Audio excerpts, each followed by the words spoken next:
Hello and welcome. I'm Julie Fouch, the founder of The Art of Feminine Business. And we are here today with Kelly Moser.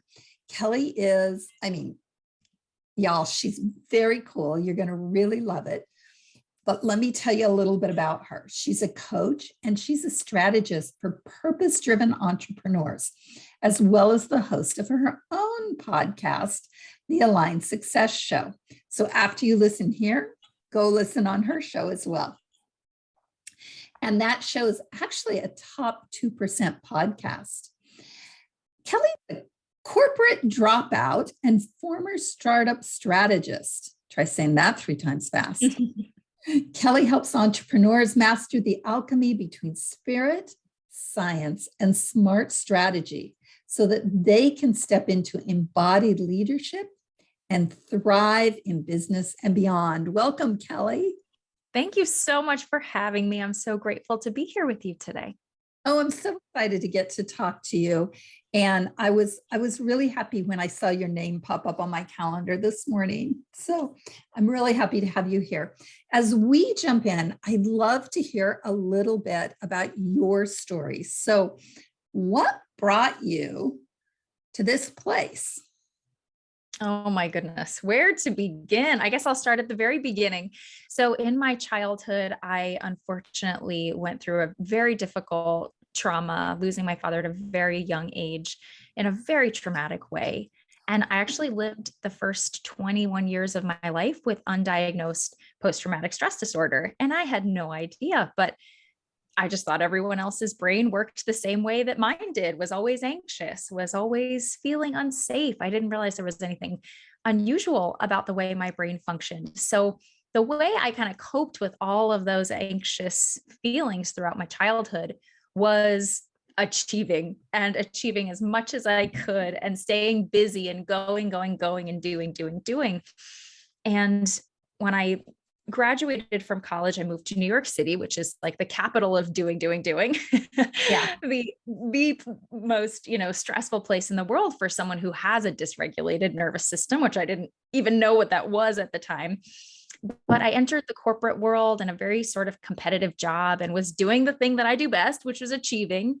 And I felt my mental health start to deteriorate. I felt my body start there. It was the first time in my life I really felt connected to the intuitive part of me that was telling me this is not right. You shouldn't feel this way. You shouldn't be stressed this much. You shouldn't have to be working this hard and feeling this sense of dread in your body every single day. So I started to make the connection between what I experienced in my childhood and what I was going through at that time, my early 20s. And I started to do healing work. I was in therapy. I fell in love with meditation. It became my safe haven. And it let me rewire my brain. I totally credit meditation with my ability to heal. And as I started healing, of course, when you're on that kind of healing path, you get really interested in the spiritual nature of the world. Because I was having such a difficult time with my brain, it brought up this question for me. What is part of me besides my brain? I know there's more to me than this constant anxious thing that lives between my ears. So what is that? So I got really curious about spirituality and started to explore the path of intuition and, really leaning into my inner guidance for the first time rather than the metrics and the accolades and all the things around me that there were to achieve.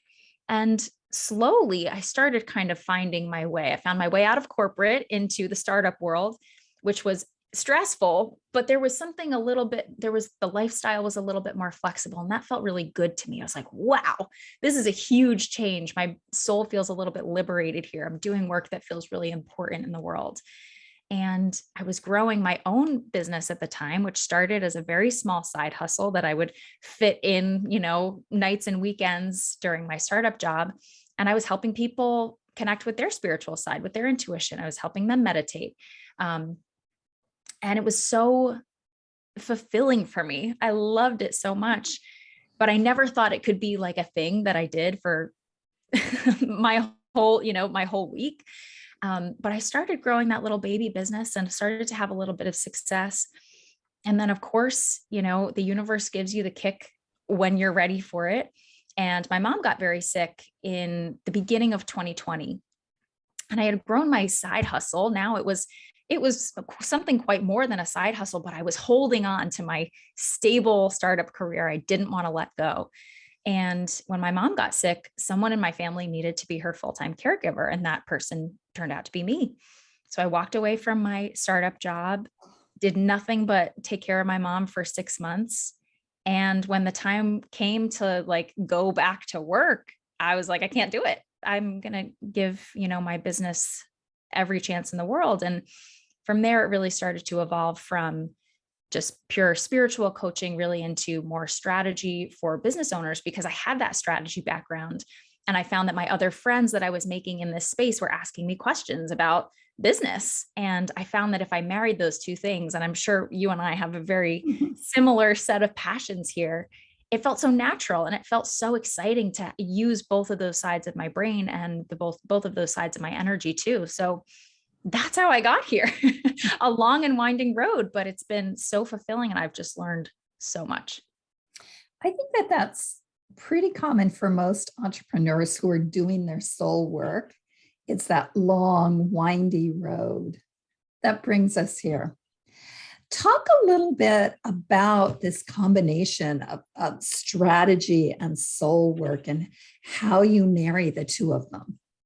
I think it's similar to, what you talk about when you talk about the masculine and feminine. I think to me, the manifestations of those things are the soul work and the strategy. It's like you need the strategy in place to create that loving container, the structure, because if you just kind of sit around and tune in with your intuition all day, you might miss some of the opportunities to be really strategic and use your logic. And I find that my background prepared me really well for that. That's not something that comes very intuitively or naturally to a lot of people. And I just feel very fortunate that I had the chance to be in those spaces where that was really the only skill that I used.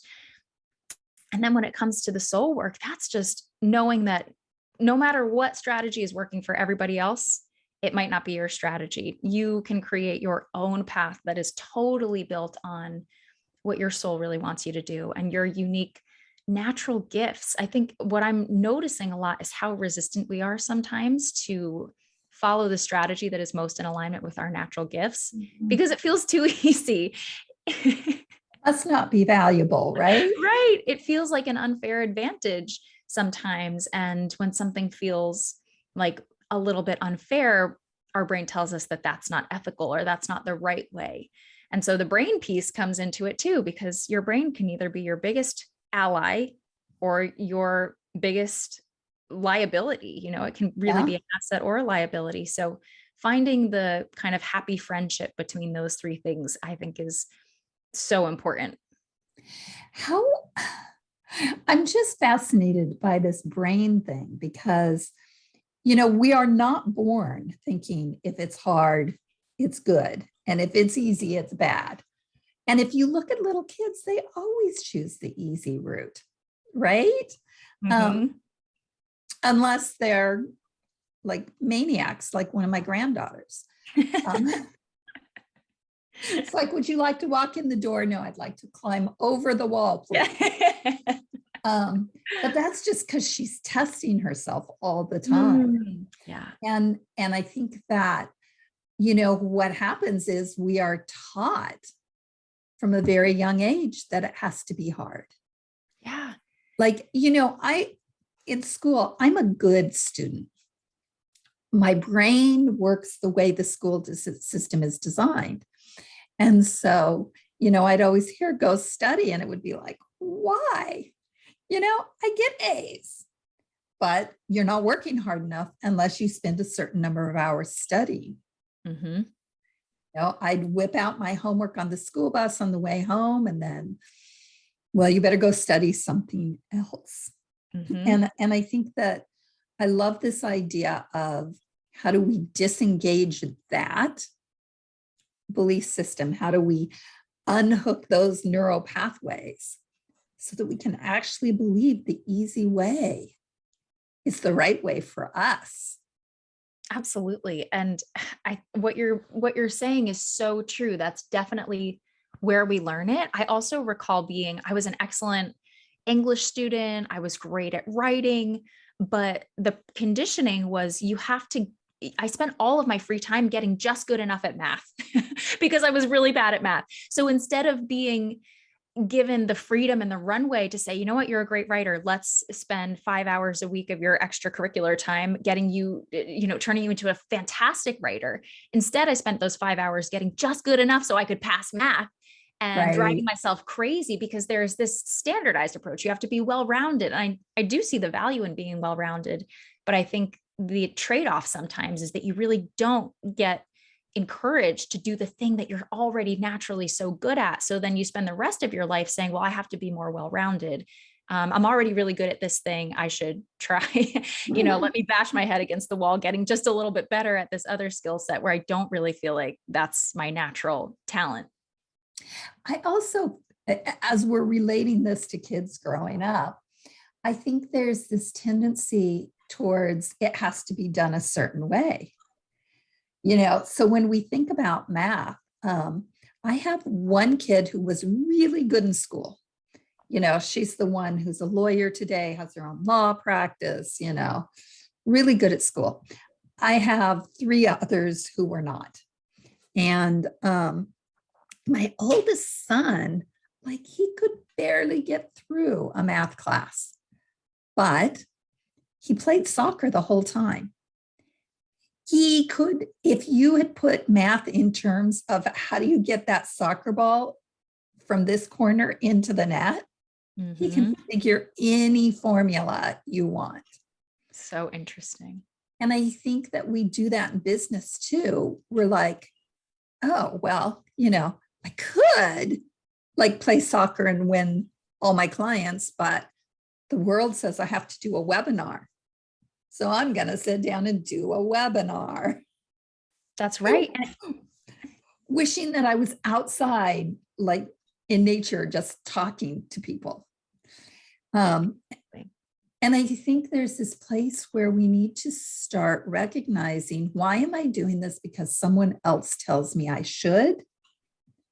And why am I doing it? Because my soul says, this is what I want. And I'll give you an example of that. It's been 3 years since I've done a live event.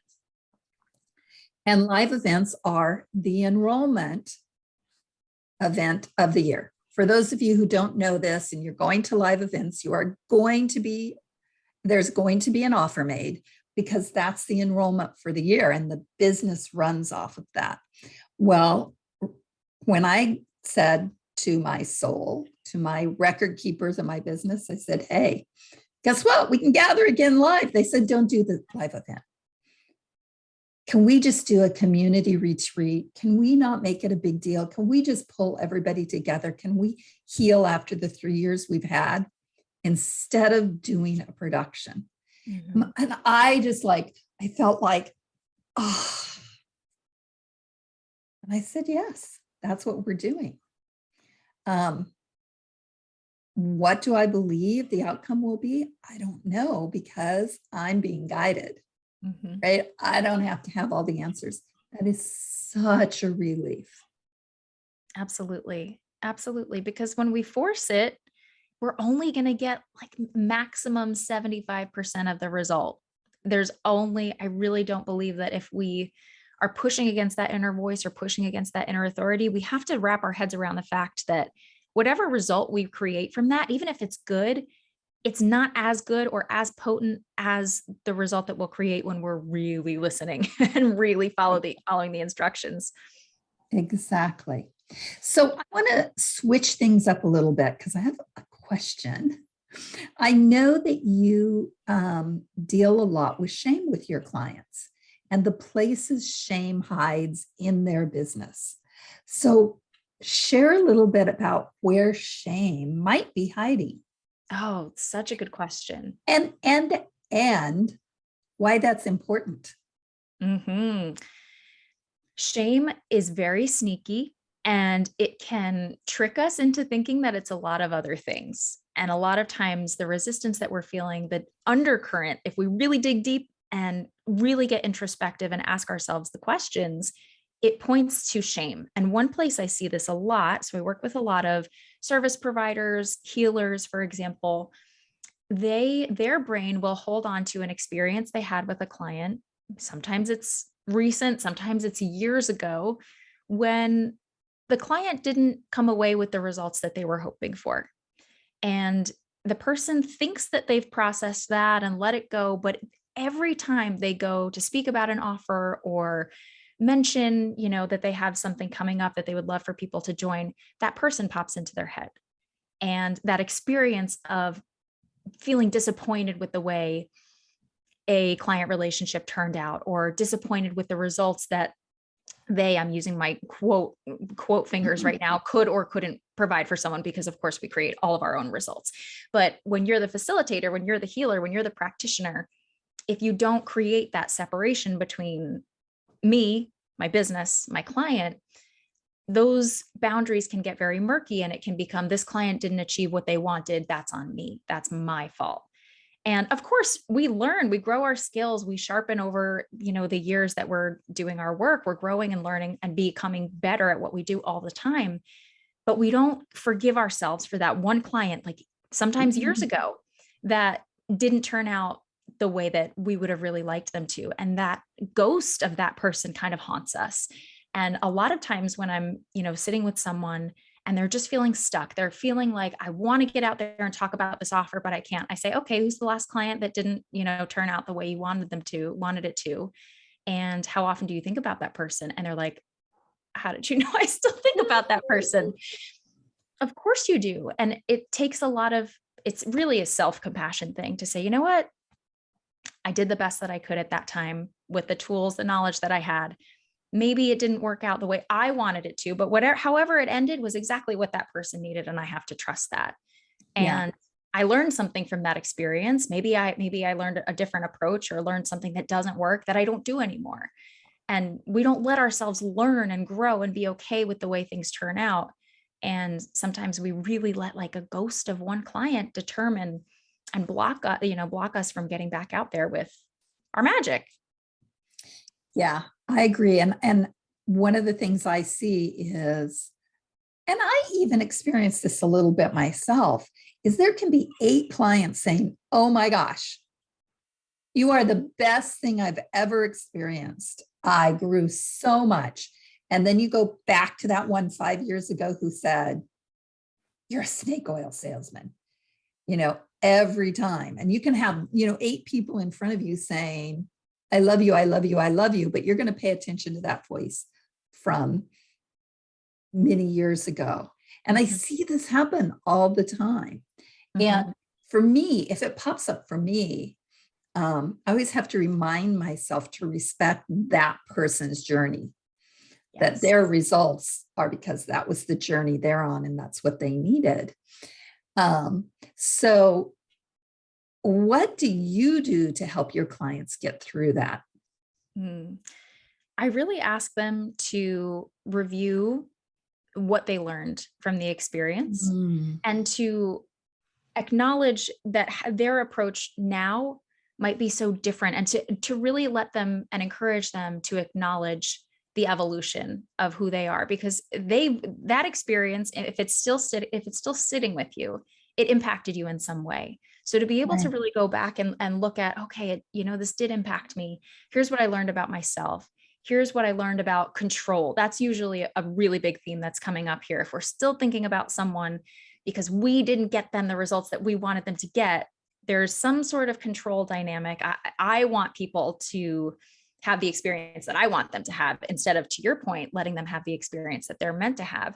So it's usually an invitation to look at our relationship with control around our clients and how we serve them and the results that we create with them, not for them. And that's usually really eye-opening. Is there's an attachment. What's the attachment? What's the power dynamic that's keeping you attached to that person? And looking at that and even just writing it down and recognizing, acknowledging what's happening can be really liberating. I love that. Looking at what's the attachment issue? Why are you still attached to it? That's awesome. You also talk about leadership and actual true leadership. So how would you define leadership? I like to define leadership in relation to expertise. So I think a lot of we're told, be the expert. You should aspire to be the expert at what you do. And everyone I work with is an expert, but often they still feel like there's something missing in the way that they're showing up or the way that they're speaking or sharing or selling. And I think the difference is that there's a bridge in between being an expert and being a leader. And I think there's a few key differences that I love to point out for folks. And when they see it, they're like, oh yeah, I'm showing up as an expert, but I'm feeling unfulfilled because I'm not showing up as a leader yet. To me, a leader is someone who is really firm in their values, and their values and their intuition are what drives them. An expert is someone who leans more on their knowledge and their lived experiences. So they're like, okay, I went to school, I have the credentials, I have the accolades, I know all of these things, and they lean on that knowledge almost as like a crutch. A leader is more willing to say, I don't know why I'm doing this. I feel such a strong pull in my gut in this direction. So this is where I'm going. I also find that experts are more likely to very kind of diplomatically share points of view that reflect both sides of an argument or a discussion. And a leader says, I see both sides, I respect both sides, but here's where I stand. I have a firm point of view here, and I'm going to choose this with a lot of conviction because this is what's true for me. And allowing yourself to step authentically into your values, your points of view, sometimes that are unpopular. I think that's really what makes a leader. A lot of the people that I work with have these sort of people-pleasing tendencies. They want to be liked, which is a very normal and natural thing. We all want to be liked. But I think sometimes that comes at the expense of them really speaking their truth and owning who they are and owning what they stand for. And so a lot of times it's not adding anything to become a leader. It's taking stuff away. It's saying, if you didn't have to please everyone on your social media today, if this post just had to be true and authentic and aligned for you, and you didn't care if anybody liked it, what would you have said something differently? If, you were to audit your last 3 months of content and say, I'm going to redo all of this content in a way that is so authentic and so aligned for me, would it look the same as it does right now, or would something be different? And I think really authenticity and unapologetically putting your stake in the ground and saying, this is where I stand. I'm also flexible. I'm also, ever evolving and learning. But right now, this is what I believe in, and this is what's true for me. And I'm not afraid to, choose a side and have a lot of conviction in my beliefs and my values. I think that really is the difference. That's really interesting. I was working with a client the other day, and she said, I was teaching and this stuff just started to come out of me. And always before, when I taught, I was regurgitating what I had learned. Mm-hmm. And I was like, yes, that's the next level of entrepreneurship we want to get to. In the beginning, and there's nothing wrong with this, in the beginning, we're just sharing what we've learned. We're sharing our expertise. And the sooner you allow yourself to express your values, I like how you put it, express your values, the sooner you get to step into leadership. And my question is, do you think that when you step into leadership, that's when you start making more money? I think you can definitely make money as an expert, but there will always be a level of there's something more available to me. I think you really take the roof off, if you will, your potential, whether it's your potential for impact, your potential to really go deep with someone and create a really deep transformation, your potential to earn more. I think you kind of remove that roof, that ceiling, when you do step into that authentic leadership. Plus, it's just easier. Yeah. We talked about what's easier. Yeah. I mean, I remember when I was trying to figure out how everybody was doing it and figure out how to say somebody else's stuff.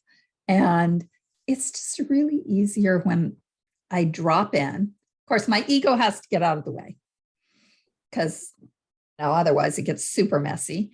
Mm-hmm. But when I let my ego get out of the way and I just drop into my connection to source and allow that to flow, it's so much easier. I don't have to know everything. Mm-hmm. Absolutely. I think sometimes that can feel almost dysregulating because a lot of times what the guidance that we get is really different from what other people are doing. And there's not a lot of precedence sometimes for the path that we're going to take. And why would I do it this way? Nobody else seems to be doing it this way, but that's why you should do it that way. Because Right.